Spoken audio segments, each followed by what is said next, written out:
சரி, இப்போ இதில் என்ன பிரச்சனைனா, இப்போ இவங்க மறு தொகுதி சீரமைப்பு அப்படின்னு வரும்போது உத்தரப்பிரதேசத்துக்கு என்ன ஆகும்னா, இவங்களுடைய 50 விழுக்காடு கணக்குப்படி வச்சு பார்த்தீங்கன்னா அவங்களுக்கு வந்து 140 சீட்டு வந்து அதிகரிக்க போகுது.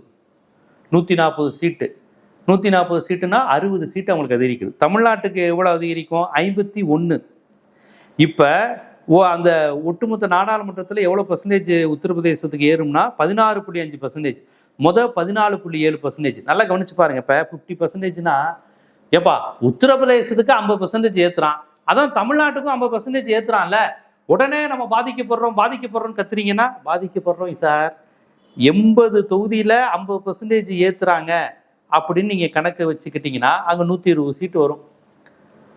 இதே தமிழ்நாட்டில் 39 சீட்டா இருக்கு, நான் பாண்டிச்சேரியோட சேர்த்து 40, 50%னா என்ன கணக்கு வரும்? 60 சீட்டு கிட்ட ஏறும். எப்படி பார்த்தாலும் தமிழ்நாட்டுக்கு 20 சீட்டு தான் கூட, அங்க எவ்வளவு வரும்? 40 சீட்டு. புரியுதுங்களா? டபுள் மடங்கு அங்க சீட்டு ஏறிக்கிட்டே இருக்கும். அப்ப வட இந்தியர்கள் இந்தி பேசுறவங்களுடைய டாமினன்ஸ் அதிகரிக்கும். அதுதான் நாடாளுமன்றத்தில் அவங்களுடைய இடம் என்ன ஆகும்?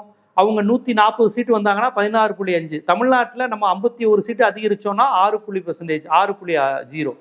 இது ஏற்கனவே நம்ம இருந்த நாடாளுமன்றத்தில் நமக்கான பெர்சன்டேஜ்ங்கிறது 7.2. இவங்க மறு தொகுதி சீரமைப்பு செஞ்சாங்கன்னா 6.6 தான். அப்போ 1.2% நமக்கு குறையுது.